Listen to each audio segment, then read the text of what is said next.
Let's go to Homestead. What happens?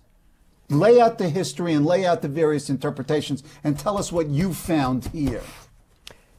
I found, because I had access to the total correspondence between Frick and Carnegie. Right, and Frick explained. Frick is, right, Henry Clay Frick is Carnegie's lieutenant. He's the manager. A ruthless manager. He's the manager of Carnegie Steel. He wants to make a profit, and he wants to do anything he has to make a profit, including destroying unions, breaking strikes. Carnegie in 1892 knows that there's a new contract up for Homestead, which is the largest steel mill. He plans with Frick how they're going to break the union. The amalgamated, break the union, right. The Amalgamated Association of Iron and Steel Workers. Very tough union. They're going to break the union. It's a union that controls the mayor's office and all of the local offices in Homestead, which is a little borough off Pittsburgh, outside of Pittsburgh. The union controls everything, okay? Carnegie and Frick know it's going to be really hard to get scab workers in there. Right. The only way to do that is for Carnegie and Frick to take over the town. And in order to take over the town, they need their own army. Where do they get their army? From the Pinkertons. Right. They hire an army of thugs. They bring in that army of thugs to take over the town so that they can then move in scabs.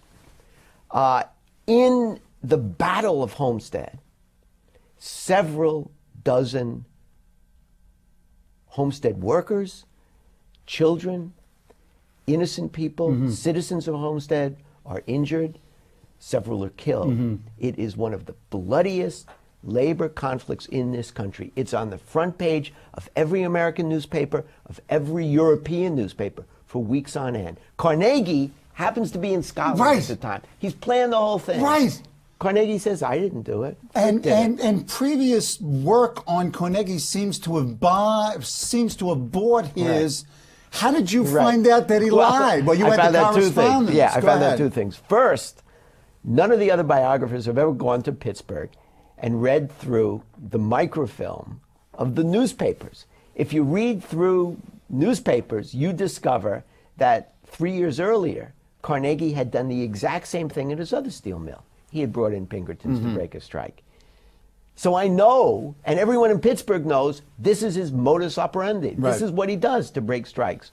Number two, I had the Carnegie Frick correspondence. And in it, I see the two of them making their plans, and I see a letter from Frick saying, this is what I'm going to do. I'm going to do ... I also know that Carnegie has a cable office, transatlantic cable office, about 20 miles from his estate where he's hiding out in Scotland. All he has to do is send a message via carriage, 20 miles. That message goes transcontinental in seconds to New York, and from New York, it's sent to Pittsburgh by telegram.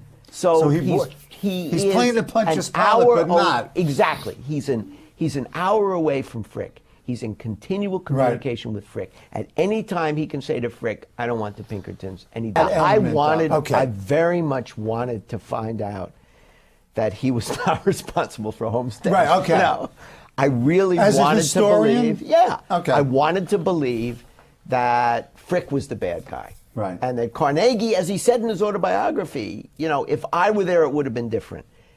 Carnegie was lying. It didn't happen that way. And I would have much preferred that Carnegie had been innocent of, the crimes that were committed at Homestead.